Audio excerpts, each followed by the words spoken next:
three-decade-long friendship between India and Israel has translated into a very strong economic, defense and cultural partnership between the two countries, especially under the leadership of the current Prime Minister Narendra Modi and Benjamin Netanyahu. To talk about this growing bilateral relationship, we have with us the Speaker of the Senate, if I'm saying it correctly, Knesset. Yes, Mr. Amir Ohana, who's on his first visit to India, and in fact he's the first speaker or sitting speaker of Israeli Knesset to join us in India.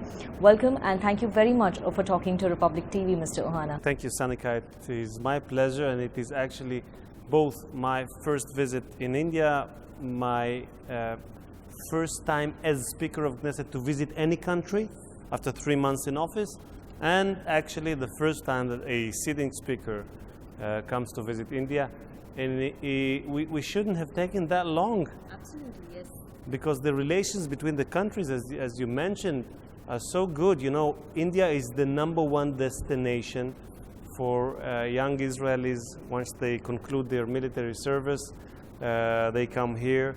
They appreciate the culture, the spirit of the Indian people, and they bring it back home. And also, I can tell you that we are sitting in a synagogue. Actually, in Hebrew, it is called Bet Knesset, which resembles the name of the parliament, the Knesset. And Jews were living in India for centuries over centuries with no expressions of hatred toward them, anti-Semitism, unlike most parts of the world, where they did experience riots and pogroms and even the Holocaust. And I think it is a good opportunity to tell the Indian people how much we appreciate and love them, and to thank them for the centuries and centuries of accepting the Jewish communities within them and welcoming them as we have been welcomed here so warmly and so generously. So thank you. Mr. Ohana, while we are talking about your visit to India, you have met the External Affairs Minister I believe a day back, and you've met the Speaker of the Lok Sabha as well a few days back. When you look upon your visit to India, how do you reflect on these meetings that have taken place in the past few days? Well, we have also met the President of India, and we have also met the Vice President. Yes. And it was very, very important meetings because we knew that we had very good relations between our two leaders, Prime Minister Modi and Prime Minister Netanyahu, for quite a few years now. We all remember the pictures of them walking by the sea with their pants, and we knew that we have great relations between the people, but we didn't have such good relations between parliaments. And this was something I thought needs to be amended, needs to be changed.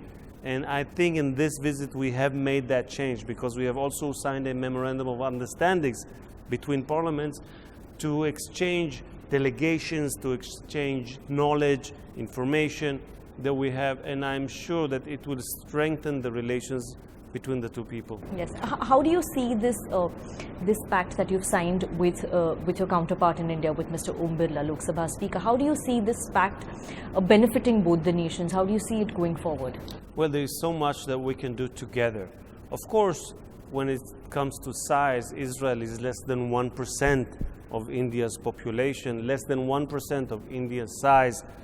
But both of us are ancient people with very rich history, with tremendous respect to our traditions. But it doesn't stop us from being trailblazers when it comes to innovation, when it comes to technologies, when it comes to science. So if we can combine those powers together, there is almost nothing we cannot achieve together. And this is one of the main purposes. I was fortunate enough to be a minister in the government that signed the Abraham Accords, bringing more Arab countries to the circle of peace with Israel.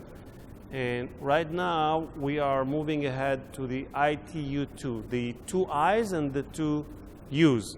Two I's are Israel and India, two U's the United States of America and the United Arab Emirates, to work together, and I do hope this initiative will even bring more countries to the circle of peace, but also will establish the posture of India as a very significant rising power in the world and a great friend to the State of Israel.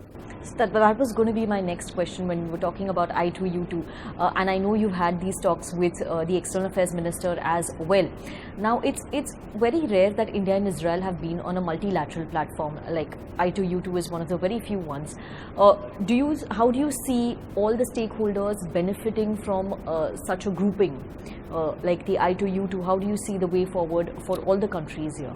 Well, I think India stands for many things, but I think the major thing that it stands for is the strive for peace. This is in the Indian spirit, as I have experienced. And this is exactly what this initiative is all about. We are praying for peace. I mean, we, the Israeli people, we need peace. We have strived for peace throughout all the years. Although we are in a very hostile environment, in a very hostile region, surrounded by countries that used to be all enemies, but now more and more joining the circle of peace. And in that sense, I think that India's position is very strong, not only because it is a very serious power, but also because it brings with it the spirit of peace, of striving for peace.